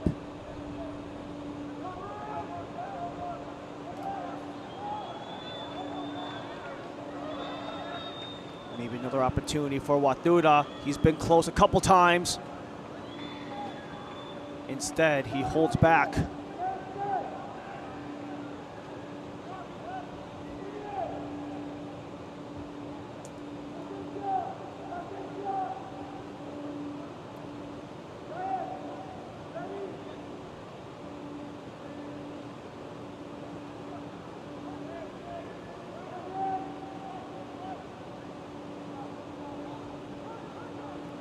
By the way, for reference, it was De La Fuente from Altalyab and Siegler in the 67th. It's just been a barrage of goals for Colorado. 3 goals, 24 minutes apart. Something we have not seen from them at all this season. Multiple times they've scored 2 goals. However, they've only scored multiple goals in a match twice since the start of July, including their last match versus SKC. Which all credit goes to Colorado. That's 5 straight unanswered goals across those 2 matches. However, the opposite can be said about Real Monarchs. 10 goals unanswered across 4 matches, which has only extended a run of 291 consecutive minutes entering today.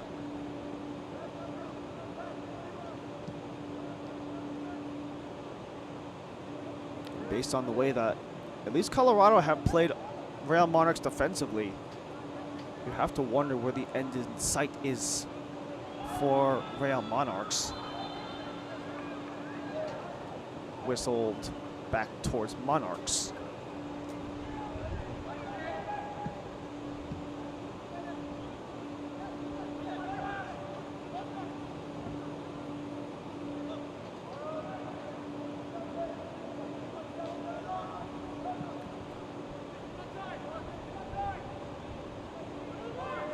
Amparo.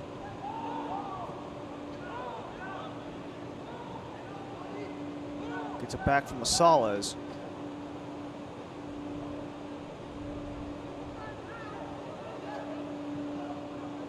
A dozen minutes remain here in Mile High. 3-0 for Colorado Rapids. Dropped off, Amparo, the lane for Anderson. He gives it a try, and another save by Dowd.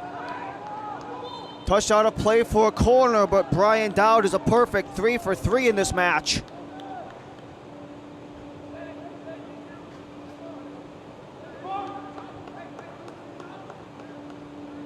Anderson led it through and just kind of hits Dowd right in the middle there. Colorado couldn't keep it in play. They are at risk as they have a corner against them. 5th of the half, 6th of the match. De La Fuente got the head out. Anderson took a knock. 3-on-1 brewing. Watuda could be a 4-on-1. Got it across, too heavy of a touch from Siegler.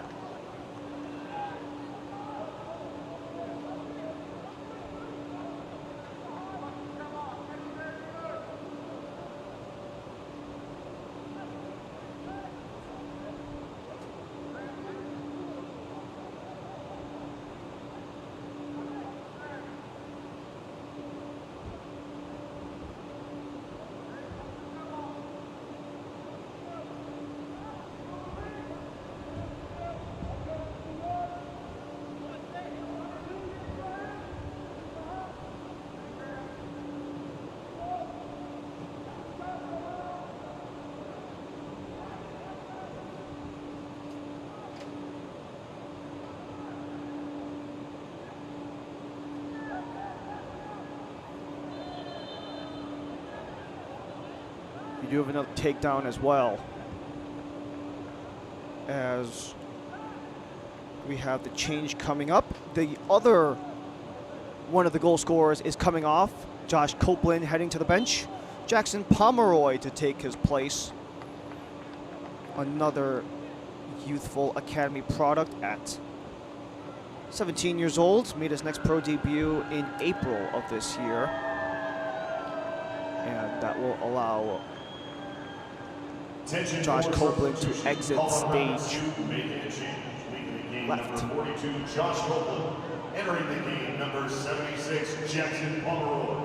Pomeroy replaces Copeland in the 80th minute.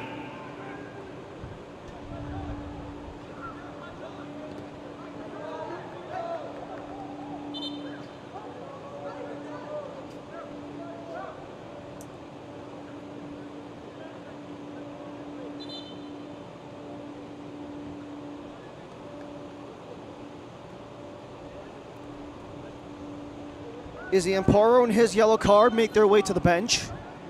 This opens the door for Isaac Murphy to come in. Attention for substitution. Real Monarchs making a change.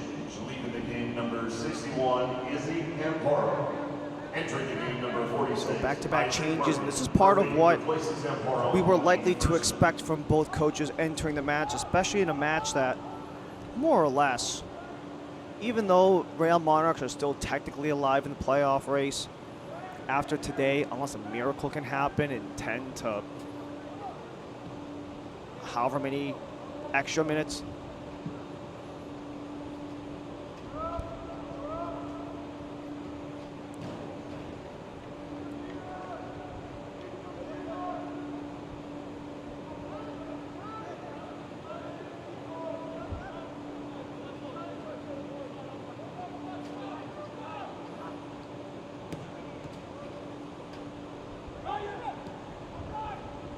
Masales had it poked outside. Anderson follows. That try gets blocked, but they say it went off the hand of Luis Garcia, and this could open the door for a free kick.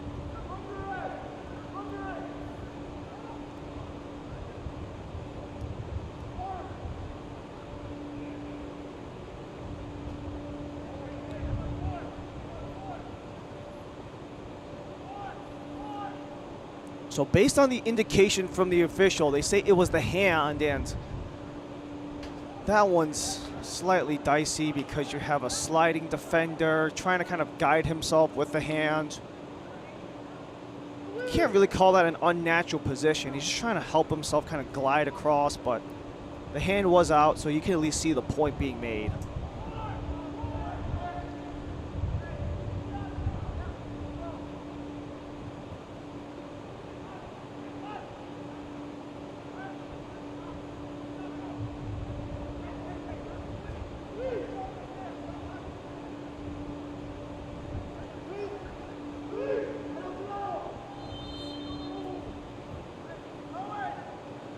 Raquelme to goal off the wall. Foul against Monarchs.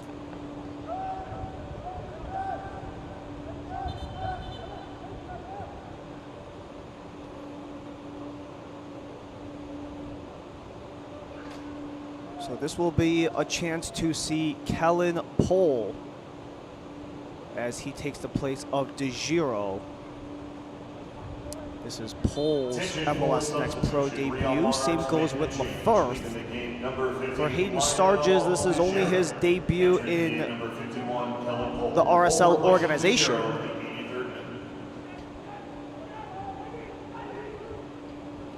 So we got all sorts of new faces all over the lineup. Like we mentioned, more or less, this game isn't really going to mean anything in the grand scheme of things in terms of the MLS Next Pro season. So it's about taking these chances in windows to find opportunities for players to at least get something out of it, whether if it's minutes, play time, starting time perhaps. Not just to see what they have at the end of this year, but to start their scouting early for next year.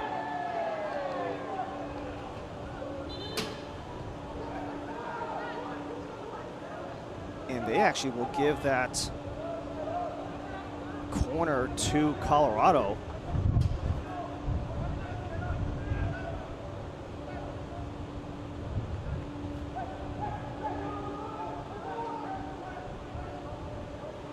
Corner short.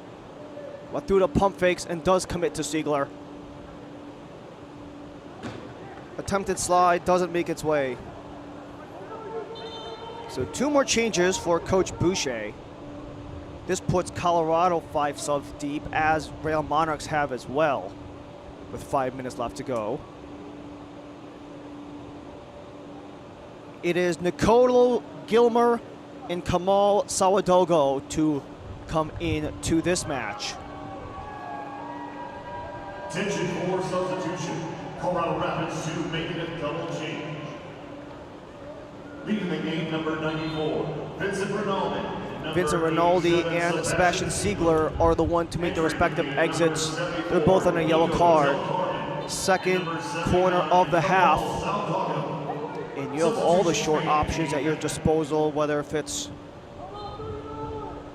Gilmore or Heredia. Watuda stands alongside it. That is the option. Gilmer up top, Heredia. Shuffles across, pump fakes, second try, got the ricochet. Sent down the length where only Pomeroy is back. This is the MLS Next Pro debut for Gilmer. Sawadogo has 4 starts in 6 appearances with Rapids 2. Final 2 subs, as we mentioned, in the final 5 minutes. And this is something that both coaches have openly acknowledged to us, especially with Colorado already having been eliminated for Real Monarchs. More or less, the writing's on the wall for them, even though they could still be mathematically in it even after today's loss. But they're, at the end of the day, they are of service of the first team. So it's about finding those pieces of guys who might have that potential to be a regular contributor with the Next Pro side. Or maybe even doing right by the player and giving them opportunities in other organizations. Look no further than a guy like Marco Zambrano, who started off in the Next Pro side for Real Monarchs, went to New England, has been getting some pretty solid minutes with the Revolution, both on the Next Pro side and the MLS side.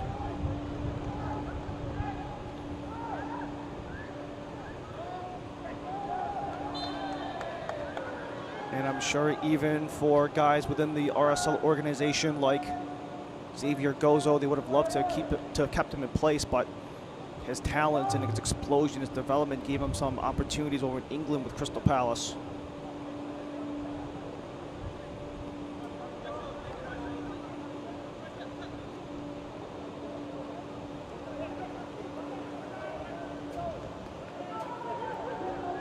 We're actually links up with a fellow American in Chris Richards.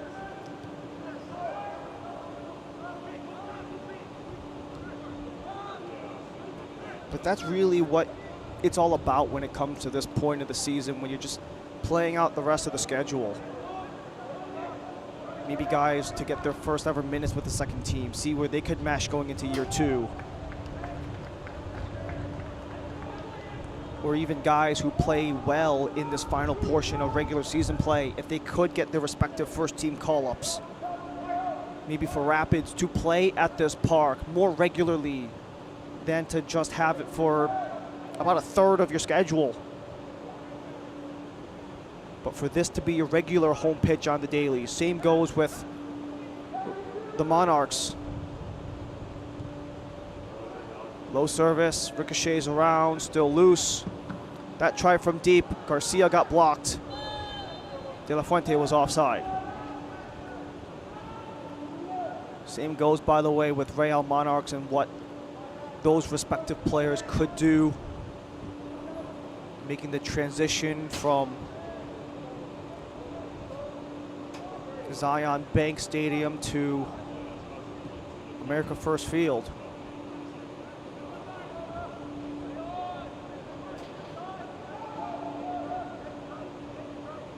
That opportunity could even come as early as this Tuesday when RSL will play the Liga MX side, Leon, on this field, weirdly enough, in Colorado.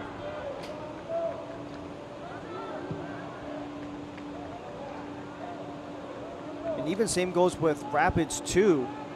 Nathan Chumba already only at 15 years old. He doesn't turn 16 until November, but he got reps with the first team in the US Open Cup when they beat Union Omaha in the round of 32. They have a semifinals match about 3 weeks from now against St. Louis City. Could any of these second team guys maybe get a chance to play on the bench or maybe be part of rotation as a late game sub perhaps?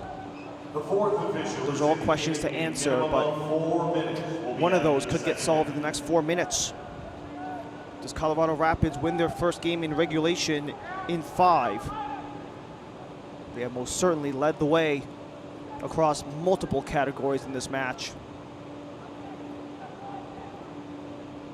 31 shots, the extra one goes to Rapids. This one gets attempted towards frame, but it flubs down to Dowd, who has been a perfect 3 for 3 so far in this match.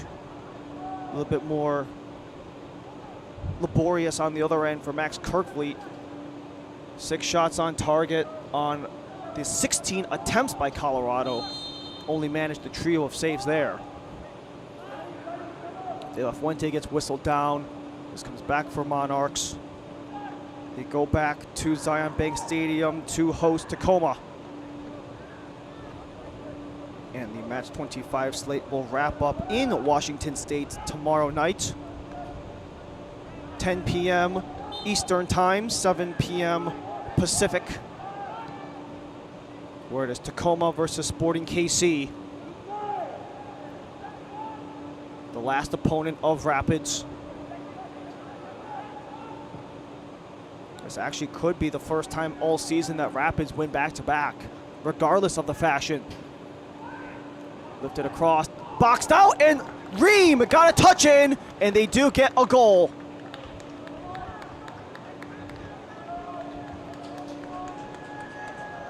Lincoln Ream got the deflection. He won the battle and got one back. That snaps the goalless drought for Real Monarchs.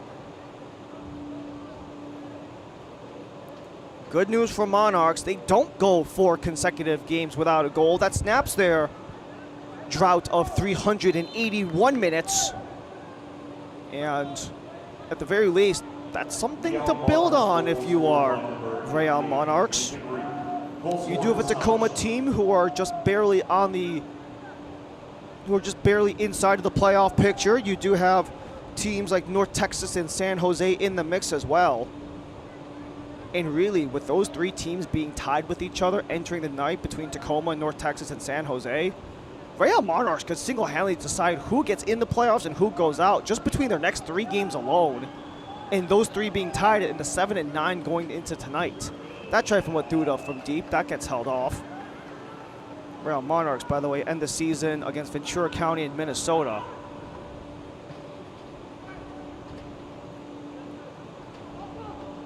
For Colorado, they come back here at Dick's Sporting Goods Park to host Ventura County, going to Minnesota and to Austin before they wrap up the season against North Texas.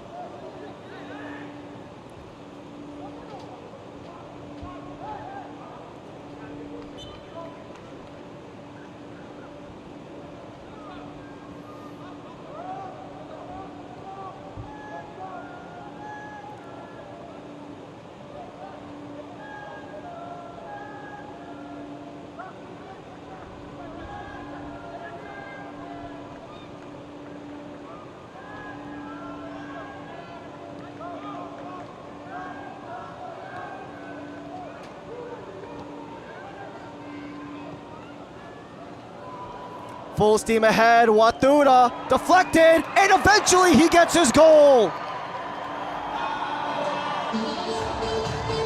Third time's the charm for Sydney Watuda, and the lead is back up 2-3.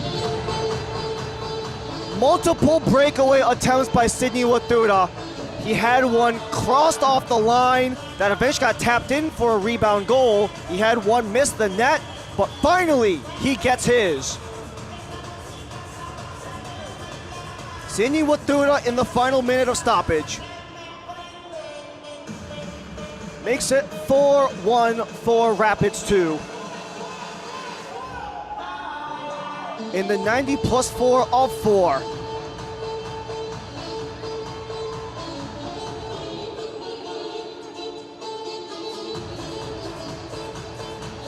For Watuda, that at least keeps him on par with his Colorado Rapids 2 goal, scored by number. He at least stays on pace for the team lead in terms of goal contributions on the team with Aquino and Copeland. They've all got 5. Watuda did get his goal eventually with all the chances he's had in this match.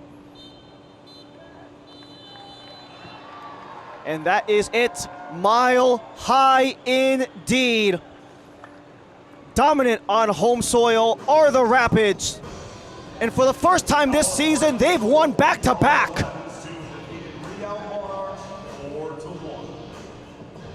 Although he got his goal late, he was the man of the match throughout the entire 90+ of play, as our man of the match is presented by Adidas. And even though he didn't get his goal until second half stoppage, he was creating all sorts of havoc tonight. 90+4-minute goal, led the entire game with 6 shots, 3 on target, got the breakaway that set up the initial Aquino goal, and Sydney Watuda is so dangerous and showed just why to close things out here in the Mile High State. Don't forget to watch MLS Next Pro all season long on OneFootball and MLSNextPro.com. Colorado Rapids beat Real Monarchs 4-1 here at Dick's Sporting Goods Park. For our entire MLS Next Pro broadcast crew, I'm Ryan Lee. Thank you for joining us. Have a great rest of your night.